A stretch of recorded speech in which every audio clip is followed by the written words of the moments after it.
Thank you so much. Nice to see you. Thank you.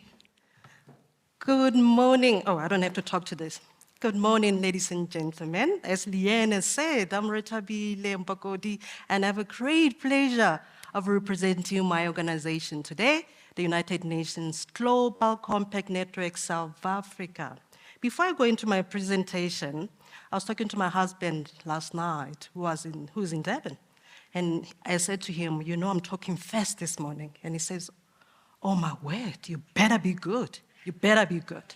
So with that pressure, ladies and gentlemen, I'm here to present, hopefully, you learn one or two things. And as you saw from yesterday's discussion, you heard from yesterday's discussions, it's all about collaboration. The theme of the conference is collaboration. Collaboration is needed to get the needle forward with regards to the Sustainable Development Goals. So my talk today will be in 4 parts. I'll talk a little bit about who we are as a Global Compact Network South Africa and a Global Compact as a whole, and how we relate to the SDGs, the Sustainable Development Goals. I'll tell you about progress to date on the SDGs globally and locally as South Africa, and I'll tell you about what we need to do as a private sector in the plastic industry in South Africa, and just say how we support you as a Global Compact Network South Africa under the whole theme of collaboration. Okay? Let's move on, please. Oh, I need to move this, okay. I was gonna say, let's move on, please. Okay. Okay. So who are we as a Global Compact?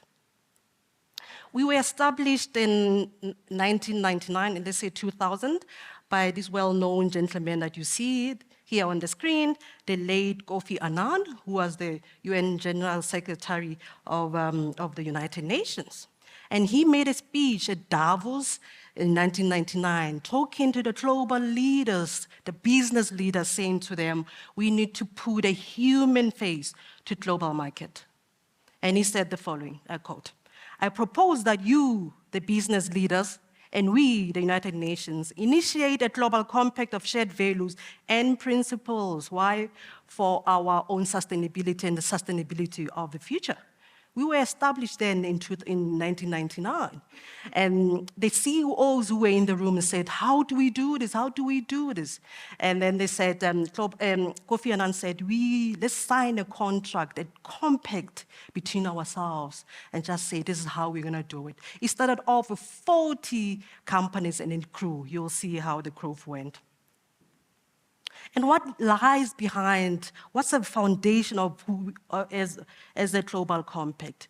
We say we help companies to implement a principle-based approach to SDGs in order to progress toward a sustainable, inclusive global economy. On the left there, what you have there is our principles. We call them the 10 principles, but really they're categorized into 4. So we say, you as business, if you implement these these principles, you're already halfway there, and it will give you a base on how to implement and accelerate the SDGs. And these principles, in short, say the following. That one is on human rights. On human rights saying you as companies, what are you supposed to do? To look after the people, to say what are those impacts that the company is putting or is putting against the people, not for the company, but you're looking at the lens, at sustainability through the lens of people, saying what is that impact? Another principle is that one on labor. The labor one, just saying how do you treat your employees? How do you treat your supply chain? Also environment, hence we are here today. How do you treat the environment? Are you protecting the environment? And also anti-corruption and governance. And we say, if you have these principles in place, you're already halfway there in your sustainability journey. So that is the foundation. We call it an ESG framework in the United Nations Global Compact. Say, this is the ESG framework that if companies follow and do, they're already there, halfway there with their sustainability journey. And to activate those principles and for you to progress more, we say you have to implement the Sustainable Development Goals. As you know, there's 17 of them. And those 17 goals, as you know, they present the opportunities, they present the challenges we have as a globe to say how do we get better as a globe? What do we do as private sector? What do we do as government coming together to make the world a better place? So, and we say through the SDGs, there are so many opportunities. So, fast forward to 2024, we as a Global Compact, we have more than 20,000 businesses committed to the United Nations, to the 10 principles of the United Nations, Global Compact. And our membership is 56% of participating businesses are SMEs. As we know, SMEs, some of you may be SMEs in the room. You know the role of SMEs to GDP, to employment. So we are, most of us, 56% of the members are SMEs. We are based in 160 plus countries with our participants, and we have 70 plus country networks, and we are growing. South Africa is one of the country networks.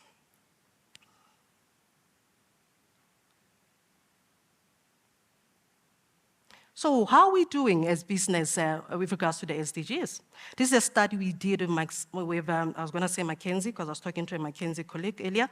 We did with Accenture. We do a report every year with Accenture to say how is private sector doing globally with regards to the SDGs. We also did another study with them, the UN private sector SDGs stocktake. This is what the report says from 2023. Business leaders are aligned with the SDGs. 96% believe that private sector plays a crucial role in achieving the SDGs. 91% made a public commitment to at least one of the SDGs. And 78% have changed their product or services to align with the SDGs. You're probably saying, wow, this is good. We're going to the right direction. But yet, 85% of the SDG indicators are off track, globally, off track. We are off track to achieving the SDGs and the 2030 agenda by 2030. For example, these are a few examples here. As you can see there, under SDG 13, only 18% of the global 2,000 companies are on track to reach the net zero operations by 2050. And also, gender equality, which is a big one globally and ourselves as South Africa. We say it will take almost 257 years to close the global gender pay gap if nothing changes, if we don't accelerate or change our behavior as private sector, for example. It will take 257 years. There's no way we want that happening, I'm sure. With regards to decent work and economic growth, 1 in 3 workers earn less than they need to afford a decent standard of living. And lastly, we talk about clean water. So these are the stats just really showing how we are progressing, how the SDGs are, how we are performing with regards to the SDGs as a globe.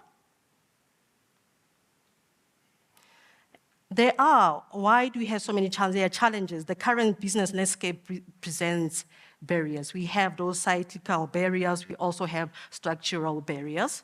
For example, the cyclical barriers are things like inflation, the geopolitical instabilities. We've seen a lot of that in the recent times.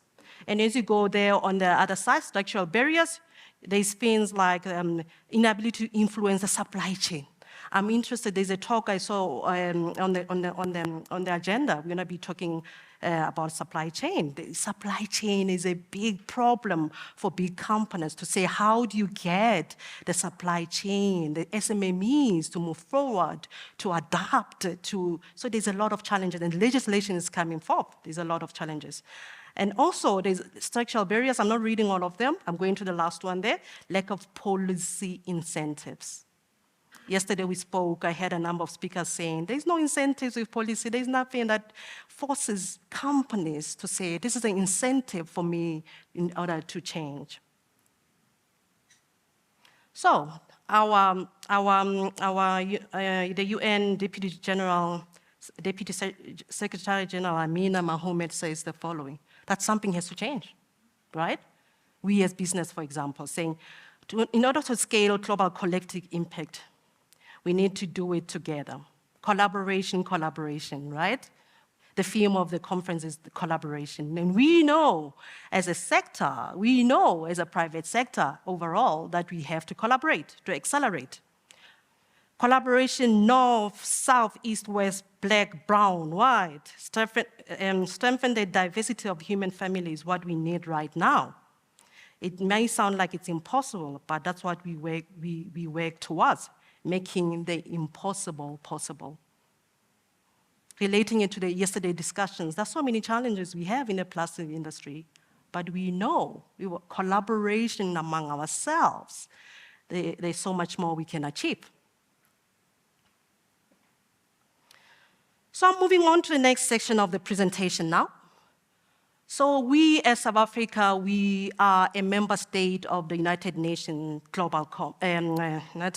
United Nations, a member state. As a member state of the United Nations, we are signatories to the SDGs that we have committed as a country saying we are going to implement the SDGs. And every year, because we are a member state, we have to give feedback to the United Nations head office to say, how are we doing as a country? We have done this study that's called the VNR, Voluntary National Review on the SDGs. We did it the first time in 2019. The second study was done this year to say, how are we doing as South Africa? What are our challenges? What are our opportunities? What can we do to accelerate our progress towards 2030? Overall, South Africa, like the globe, South Africa's SDG progress is not on track. This is, I just kind of quoted here the minister in the Presidency of Planning and Monitoring and Evaluation, Minister Marupeni Ramokgopa. She spoke at our event recently, and she said, significant strides have marked South Africa's journey towards achieving the SDGs, yet challenges remain. South Africa has made significant strides in poverty reduction, education, and health, so there are positives, but our country is navigating a complex socioeconomic issues, including unemployment, inequality, and the impacts of climate change. There's so much more, you know that. So what the report is showing us is there are challenges that we know of, but there are also opportunities and areas that we can work together collaboratively. And this report still has to go to government, to cabinet, before it can get published. It was supposed to be published a while ago, but because of the transition in government, that couldn't happen. So we, as a Global Compact Network South Africa, like we did in 2019, we worked with government to facilitate the process of the voluntary national review for private sector. So it was a long process that started around last year, May, to say, how is private sector doing on the SDGs? What are the challenges? What are our priorities? What are you doing? What do we need to do collectively as private sector? And this report, like I said, it becomes part of the national report. And the national report goes, the president takes it to the United Nations through what we call the high-level political forum. So because we couldn't present it this year, it's going to be presented in 2025. But because we, as a Global Compact Network, we do a lot of work on SDGs. I traveled to New York earlier on this year to be part of the discussions on how the different countries are doing on the SDGs. Even though we didn't present as South Africa, it was interesting to hear what other countries are saying. For example, issues that we have globally, countries were saying we need better data in order for us to report. We need to work on collaboration. We need to collaborate as globally, as sectors, as private sector. So it was very interesting to sit there at the United Nations head offices to listen to what other countries are saying. Like I said, we are presenting our report next year in 2025 as South Africa. So, as I said, the report we did for private sector becomes part of the national report, and this is what our report says, this is what we did as a Global Compact Network South Africa. It was an extensive participation of our private sector. We held 16 stakeholder engagement virtual roundtables to get data from private sector to say how you're doing, what can be done to accelerate the SDGs. We had 132 companies participated in the process, and as you can see data there, we had 300 plus individuals contributors participating. And what's important, and also aligning to today, we realized as the Global Compact Network South Africa that we had to collaborate with industry bodies in order to get this data, in order to understand how private sector is doing. We collaborated, for example, with BUSA, with the MBI, National Business Initiative, with BLSA, to say, how do we come together to mobilize private sector? This is just really showing you the process we took to undertake the voluntary national review for private sector. I'm not going to go through that. This is a very, very important slide because it shows, this slide, I hope you can see it well from behind there, it just shows what happened, the shifts that have happened in private sector South Africa. Like I said, we did the first report in 2019, we did the second one now in 2024, starting 2023. So we see the following. Climate action, partnership for goals and zero hunger, so the sharpest rises from 2019. Innovation, education also, and responsible consumption. Production fell steeply from the top 5. As you see here, I hope I can be able to point. Does it show? Oh, my pointer is not working quite well. Okay, as you can see, 2029, I'll just focus, I hope you can see, can you see it clearly? Okay. The top 5 in 2019 were decent work, SDG 4, SDG 12 on responsible consumption, and also SDG 9, and number 5 we had SDG 3. 2024, things have changed. Private sector still believes that they contribute mainly on SDG 8, on decent work and economic growth. We saw a sharp rise, as you can see there, of climate action. Climate action went up. Why do you think that is the reason? Because of the legislation, the pressure we are getting from the European Union, everything that's happening globally is influencing how you're doing things. Even in South Africa, things are changing. We're talking about just transition right now.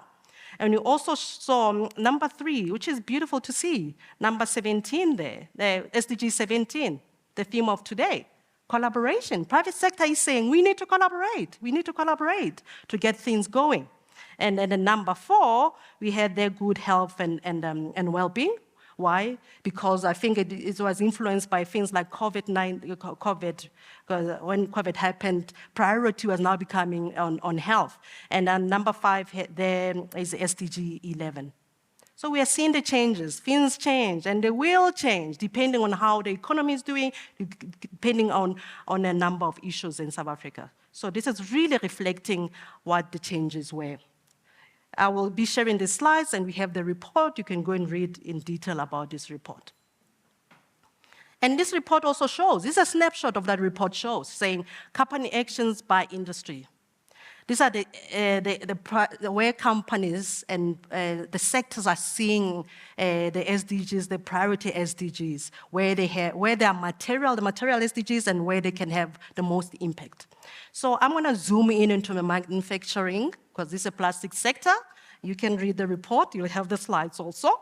You'll see there, manufacturing, we put different sectors together, manufacturing, consumer goods, and pharma and health. So according to the people who did the survey, who are part of the study, they're saying SDG 7 on energy, SDG 8, economic growth, and water and sanitation. Those are the priority ones. You may be thinking, no, how about SDG 12 or reasonable consumption, responsible consumption? I don't think we had a number of companies from the plastic industry. So going forward, as we take this report into the industry, into private sector, and say, so what now? We will make sure that we invite you as plastic industry to influence the discussions, because we're going to have like round tables again saying, well, how is finance doing? What more can be done to accelerate our pace on the SDGs? This report also told us about the policy enablement, saying what does government have to do, what does private sector saying what government has to do in order to enable the implementation of the SDGs. I'm not going to read them all, but I'm just going to show you. So private sector is saying make it simpler to adopt, streamline policies, right? Eliminate bureaucratic hurdles there. Have a number 2 there, one-stop shop, have a one-stop shop online portal. Like it was discussed yesterday, there's like, for example, if you wanted for environmental permits, you go to DFFE, you go to Water Affairs, there are different portals. So what private sector is saying, make it simple, have a one-stop shop where companies can be able to click and be able to do all of these things. Other recommendations for government is make it consistent, check its working, and focus on incentives. I want to go down and focus on the last one there, the last bullet there, say, have incentives for collaboration so that private sector can do more, knowing if I collaborate with a certain industry, with my colleague from another company, these are the incentives for us as a company. And this report, like I said, it's been incorporated into the South African report. Government is looking at this. We will be going to Cabinet to present this report as the Global Compact Network South Africa. We have also emerging opportunities. There are risks also there. I didn't cover them in here. They're in the report. But some of the opportunities I would like to highlight that are there. And again, zooming in into the manufacturing sector now. One that resonates with us today, and because of the discussions we had yesterday, if you can go there to the far left there, we're saying the opportunities, the private sector, the manufacturing sector sees opportunities, for example, for optimizing manufacturing supply chain, and also something, I saw something here, also mobilize circular economy offerings. As discussed yesterday, there's a lot of talk about circular economy. There's going to be a lot of talk of circular economy. So I'm just highlighting a few things there. I'm not going to, for the sake of time, I'm not going to go through everything. But there are opportunities that we can maximize as a private sector, as a plastic industry, to progress on the SDGs. So what do we say private sector has to do? What do you have to do as a plastic industry? We need collective and ambitious action. We are not on track. Only 15% of the SDG indicators are on track. There's a lot of room there's a lot of gap, a big gap that we have to close. So we have to collaboratively work together. We know the importance of collaboration. We need strength and partnership, not only through ourselves, the private sector. We need to work with civil society, government, academia to move forward faster. We have to, I've spoken about that, collaboration across sectors. Innovation, it came up a number of times yesterday. Innovation is an enabler. We know that for sure, it's an enabler. We need to innovate and say, what more can be done? What more can be done? We have to have increased accountability, monitoring, reflection, learning, leading, and continuous improvement. So that's what we need to do. Our report tells you a lot of what the opportunities, the challenges, but we're saying, in a nutshell, that is what we need to do as private sector, we as a plastic industry. So we as a Global Compact, we say, we've identified a number of areas where we say you can move forward faster. We encourage companies to register for forward faster, and these are the areas we have identified. Why? We are saying through these areas, companies can maximize their impact and move forward faster to 2030 and achieve the SDGs. I'm not going to go through the 5 pillars there, but we are saying these are the SDGs where we see private sector has the most impact and can make sure that we meet the SDGs. For example, finance and investment, living wage, closing that living, making sure everybody has a living wage, making sure we empower women, gender equality. Remember the stat I told you about earlier? How do we close that gap between men and women? What do we do? If we do that, we progress and we on the SDGs. Climate action, I'm not going to talk about that. We know what has to be done there. Auto resilience, applicable to you also as a plastic industry. So we, I'm going to be finishing very soon now, and we enable companies to make a positive impact. I've told you a lot of where the SDGs are. I've told you a lot on what can be done as a private sector. So we, as a Global Compact, we help you to drive impact on specific goals. Why? Because we understand you can't focus on all the 17 goals, right? You can't. But you have to see which ones are material to you and focus on those. We help you scale up ambitious action and make measurable progress. We know the benefits of reporting, the transparency that goes with it. In order for you to be reputable as a company, you have to be reporting. And these are programs tailored for your organization. If you're not a member of our organization, the why you should join us, this is really on a slide why you should be joining us. So we have programs categorized into ESG, under environment, different things we offer you there, under social, we offer you there, under governments, and also we help you, the enablers. We understand there's need for enablers to progress the sustainability journey. We also help you to scale up ambitious action, like I said, through our events that we have.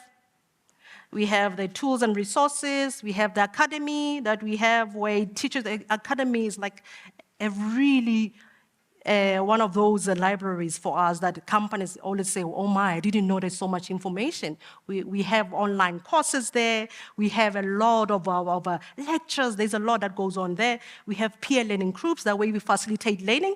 So we can have learning for the industry, the plastic industry, and say, what can you learn from company X in order to progress? We have accelerators and programs that run over months. We help with policy advocacy and campaigns. And lastly, there are Think Labs. So we come to private sector and say, we see you're leading on a certain aspect. Come in, become part of a Think Lab in order to help us shape the thinking and also to share with others. We help you make measurable progress on your sustainability by reporting. We help you in ongoing support, like I said there. We also help you with peer benchmarking too, so that you know where you are as an organization. So this is really just saying how you join. You can go there in order to join us. You review an application. We prepare a letter. You prepare a letter of commitment signed by your chief executive and with the support of board, and you complete an application. We review it. You'll be part of us, of the Global Compact family. So with that said, ladies and gentlemen, there's a lot we need to do. As I spoke about, collaboration is really the foundation, the enabler for us to progress on the SDGs. And let's make sure we move forward faster together. Thank you so much.